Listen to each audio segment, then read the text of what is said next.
What is up, everybody? Welcome back to Macho Movie Madness. Oh, yeah.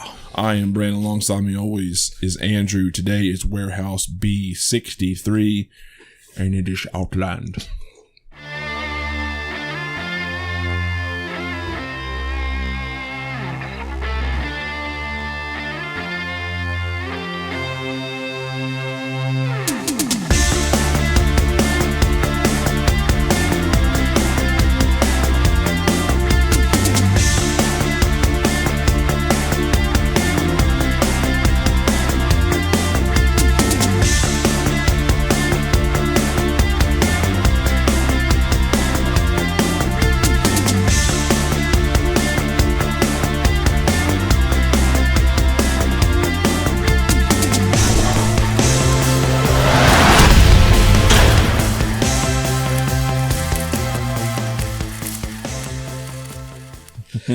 Sounded more like Dr. Evil, didn't I? Oh, yeah. It's Outland. Warehouse B63.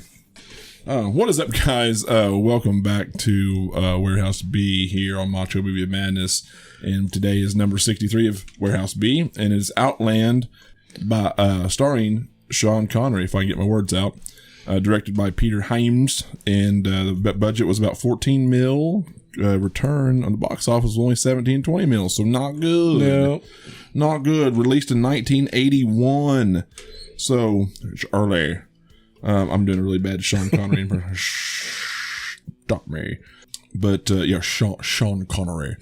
Man, so I've never heard this movie before until you're like, hey, you need to watch this. And I'm like, okay. And this movie is like a perfect example of a movie that could have been so much more. Yeah. Especially since it's an hour and 50 minutes. Yeah, this movie is basically, we'll go over the plot here in a minute, but it's basically a Western in space. Yeah. You know, and there's so many elements and so many things that are done right in the movie, and it just should have been more. Yeah, right. It just, yeah. Yeah. So they're on this planet. Go ahead and do the okay. plot. So they're on this mining planet. It's actually Jupiter's third moon, Io. Io, yeah. And they're mining titanium there. It's for this company. It's an evil company, which I'll get into the alien comparisons later. There's this marshal there. Marshal William T. O'Neill. And he knows it's a shit assignment, and he moves his family there because that's about all he can get. Yeah. And so pretty soon people, they're working so hard that they start flipping out. They start getting spiders in their suit. This guy tries to hack up a hooker. And so he gets to the bottom of it. And he finds out, spoilers for a movie from 1981, but the leader of the, what would you call him, the GM of this outfit, he is basically giving his people this drug that turns them psychotic. Yeah. It's a drug. It's a drug, and I can't remember the name of it now, but it basically gives them this cocaine-like energy or like bigger than cocaine. Yeah. Where so they can produce and get their work done. They can produce at much higher rates. Problem is, over a time, whether it's short or long, I can't remember, over a certain amount of time. They've been there like 8 months or something before the guy flipped out. Yeah, there's some sort of cognitive problem where they just like start losing their minds, and it fucks their brains up so bad that they just become psychotic, and that's what happens. And you see it in the case of the guy towards the beginning where he is. I got spiders in my suit. And and the guy who's in the room with the hooker, the planet's hookers, and Io hooker, and he's got her on the bed cut up, and she's not dead, but he's about ready to kill her, and he's freaking out. He ends up finding out through help with Dr. Lazarus, played by Francis Sternhagen, who's awesome in this movie. Yeah, that this drug's doing this to him. So he finds out that Shepard's actually behind all this and getting this to the people so that they can work more hours for him, and he's going to bring Shepard down. His buddy in security is also in the force or whatever. Paid to turn the other way. Yes, was paid. Yeah, he knows about it. He's paid to turn the other way, and he basically said, you just keep making you're getting your payments, and you keep turning the cheek, but you do not come in between me and him when it's time. Mm-hmm. And he's like, whatever. And shortly after that, he ends up shellacked. You just turn the other way. He ends up shellacked. Peter Boyle is typical in this. He's very good at being hateable, but at the same time, I've seen him much more. I think he was probably far more hateable in Everybody Loves Raymond as the dad. He's like that lovable, hateable kind of character. I think he was easier to get pissed off at in that. Yeah, he is a nothing burger in this movie. He's got the one mindset: just work hard and you can play hard. Yeah. Work hard, play hard, whatever, man. Don't get in our way. Don't get in our way. And in a lot of his threat, Peter Boyle's looks is what's disturbing. At the same time, you feel no threat whatsoever, even though there's bad things happening around him. Like, you feel no threat whatsoever from Peter Boyle. Like, he's playing this golf simulator, which I thought was pretty wild, 1981. I don't know how long they've been around, but I was like, man, if this is was just made as an idea on this movie, that's stellar, because that should exist now. Anyway, he shows up a couple different times into his quarters, and he's just like, he just makes either empty threats or doesn't make threats at all. Their exchanges are weird. Yeah. And I just expected by the end of it for Peter Boyle to be far more sinister than he was, but he's just another flunky who he kind of runs the planet, but he doesn't do anything sinister on the planet. Right. Like, he doesn't it doesn't catch. I don't recall there being anything in the movie that he does that's just like so awful to make him more fearful as being this GM of the planet. Yeah. Like, he calls back home and has them send in two bounty hunters to take care of the problem. And they're like, if this goes wrong, then we're going to be sending 2 more people after you. So, like, he's not even the big cheese, and you don't see a big cheese. Yeah. The company's just a company.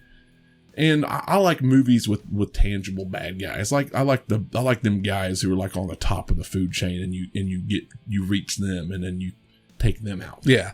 Yeah, I can see that with this. He wasn't very threatening. He wasn't going to get his hands dirty with anything. No. And so sometimes those bad guys come across as Yeah. And I thought he was in this. Yeah. But no, as far as the things I liked about this movie, I like the whole deal that it's kind of like a High Noon in space. He's a marshal trying to bring down a guy who brings in these bad guys to shoot him down at the end of the movie. I liked the used future. There's fan theories out there that this and Alien exist in the same universe because they were both produced by the Ladd Company. Jerry Goldsmith scores both of those movies. Very used looking future, very dingy. And his quarters are very similar. Like the ship kind of reminds me of that. And I think that that familiarity with Alien is one of the reasons why I look at this movie with probably more fondness than I should. Yeah, probably so. Is I can see that tie-in for sure. Yeah. Well, I'll excuse you for that because you'll excuse me for liking Batman forever. Right. So, because I liked it as a kid. Yeah. So, I can excuse you for that. But yeah, it doesn't do anything for me, dog. I don't think it's a bad movie. I really don't. I see it as a missed opportunity. Yeah. I see it as this is a potentially good movie that wasn't executed to its full potential, and I don't know where an hour and 50 minutes went for so much not to happen. Yeah. That could have happened or could have been more exciting or better utilized. You know what I mean? I can see that. Yeah. There are some things. This is your favorite Connery movie outside of Bond, right? Outside of Bond, yeah. Like, well, it's not going to be Zardoz, I mean. And granted, I need to see The Rock again, but that's more of an ensemble thing. Yeah. But yeah, that's not going to be Zardoz. It'll be this. There's some things about this movie I like. Some little known facts. You were talking about the drug. And in the movie, Frances Sternhagen, and I like the interaction between him and her. Yeah, I do too. I do like that. Yeah. He's the only one. She's the only one that he can trust. She's a mouthy thing, though. Yeah, she is. What she say? I'm unpleasant. I'm not stupid. Right. But when they go and they extract, they do the blood test, and the drug is called polydichloric euthamol. Oh, so he remembers this. So the reason I remember this is because it's on the barrels that Dyson is leaning against in Terminator 2. Oh, really? Somebody, either James Cameron or somebody in the T2 props department, or maybe somebody that Peter Hyams knew worked on Terminator 2. Mm-hmm. But there's a connection there. Just makes you go, huh? Incestuous. Yeah. Yeah, these people are habitual thieves. Man, that's a clean ass case. I'll tell you that much. Yeah. And getting back to Sternhagen, I like the camaraderie that he has with her so much more than his own wife in this movie. Yeah. That her acting was weak, but when we get to Cons, man, the son is one of the worst actors I've ever seen in any movie. I'm glad you said that because it escaped me. Was he lip syncing? Was there a different voice lip syncing it? I don't know. Because there was something about those lips, dude, not moving right. It was I love creepy. you, Daddy. I love you, Daddy. And it was like the lips weren't matching. Oh, it was creepy. I was like, man, this is bad. This is bad. Yeah. And poor Connery having to sit there and tear up to that. It's I love you too, Sean. But I really do like Connery's performance in this. He was fine. He's all alone in this thing. Not Montone or Montaigne, whatever his name was, wasn't there to help him. No, he was just taking money and looking the other way. Yeah. And until he got shellacked. I don't have anything else, honestly, to say much about this that I can think of. Oh, I do. Exploding heads. Love that. That's wild, isn't it? Yeah. That's as much as $14 million to get you in 1981, I guess. Yeah, I guess so. But I really like that. There's some good chases in this, where he's chasing one of the guys who's dealing Shepard's drugs, chasing him through bunks and into a kitchen. Yeah. I thought the one where the bad guy from Octopussy is Stephen Burkoff. Yeah. He's the one cutting up the hooker. I thought that whole sequence was pretty good, where he's talking to him and the other guy's up in the ceiling and drops down. I really like that whole sequence. Yeah, he drops down and immediately shoots him. He just looks at him like, what? He had a knife. Doesn't give him a chance at all. No. What did you think of the... Well, it's pretty obvious at that point. You're like, oh, he's probably just like, he's just going to shoot this dude, and let's not get questions asked here. Yeah. Yeah, let's take him out. What did you think of the bounty hunter scenes at the end? Whenever Lazarus is running around sealing off corridors for him.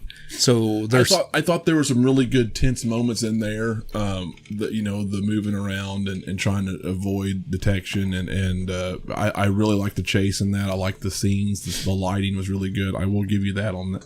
In that particular part, getting to that scene was atrocious. With the countdown. Oh my god, dude! The build to that was not. It was kind of good. I like the build, but I like a build, but that was too long of a build. It was like 10 minutes of building up to this one moment, and you're like, man, you could have cut that out of the film. Yeah, could have just gave me 3 minutes or 2 minutes. And then just here it comes, and then you build a good scene out of that. But it was just 10 minutes of just nonsense waiting for this thing to come. Connery walking into a room and everybody else getting quiet. Yeah, for them to drop on this planet, and then you could have went to that whole thing. But there was just a lot of time wasted. But as far as the fights and stuff themselves, I thought they were pretty interesting. Yeah. I thought they were pretty good. I like getting rid of them. And of course he walks in and he's like, oh, fuck it. And just nails Peter Boyle in the face. That's good. Yeah, that's pretty much it though. There are pros in this movie, and we talked about those just now. The setting. The setting is good. And my cons I've already mentioned, just the time wasted. We could have trimmed this up a little bit or utilized some stuff better to tell a story, because it's not a bad story. It's a used story, but it's not a bad story, especially in 1981. It's just you needed to flesh it out a little bit more, or produce something a little bit more entertaining than what it was. I guess. What do you think of shotguns in space? Interesting. Yeah, I kind of like that as their go-to. Just had a bunch of little sawed-off shotguns. Yeah, a place where something could easily depressurize and you're shooting shotguns off. Absolutely. Why not? Why not? I just thought it was funny how in the future we hadn't evolved that much. Yeah. Some movies evolve way too much. Yeah. And sometimes when it comes to weaponry, you have flying ships and you're going across galaxies, but you still have a 38 special or a shotgun. Yeah. And you don't even dress up the shotgun that much to make it look a little more advanced looking. Anyway, anything else you want to say? More pros and cons? I'm probably going to rate this higher than you because it has a little. No way. It has it's space for one thing. Yeah. But there's a personal attachment to this movie with me. I can tell you exactly when I watched this movie. It was 2010 because me and you both had a boss who was just like Shepard, and Yes. I can remember on the third week of working 12 hours a day, Monday through Saturday, for this guy who created this problem that we all had to fix. Yeah. And I put this movie on, and it was that great debacle of 2010. I was like, oh my gosh, he's just like Shepard. Yeah. And it made me laugh. And so I think of that every time I watch this movie. And so there's a little bit of an emotional attachment for all the shit we went through. I guess. Yeah, I can see it. I worked before he retired. I worked for him a little bit. Yeah. And so I got very little interaction with him, but it was enough that I was like, yeah, I don't trust this creep. Yeah. What are you going to rate this one? Out of 5. I feel like it's a 2 3/4 for me. Yeah. I like Connery. I think he did really well. I do like the set pieces. I'm not a space guy, you know this, but I do like it. I kind of like how it feels like Aliens. It's a little gritty. I think this is the lack of supporting characters that I think some of them were okay. Some of them were pretty bad. The runtime was awful, and I like the bones, but it's just not where it could have been. It could have been utilized better. But yeah, there's just between the runtime and just the lackluster use of that runtime and the story that could have been done better, I have to give it under a 3. Yeah. So 2 3/4 is good. Other than that, Sean Connery was good. Yeah. Like I said, there's a structure. There's a bone structure, like the very basis of it. It's good. But yeah. As a guy who loves sci-fi, I really enjoy Sean Connery. And of course, the used future looking thing. I want to go 3.5. Yeah. But you probably expected that. I did. I did. So yeah, it's definitely miles ahead of Zardoz. Yeah, it's so yeah, a little bit of a mixed reaction from us, but it's definitely one of those you should probably go out and see if you see it out there, because not too many people have. If you like sci-fi and you like old movies and you've not seen something, you want to see something different. Yeah, check it out. It's worth watching if you like that stuff. For sure. Let us know in the comments below what you think of Outland if you have seen it.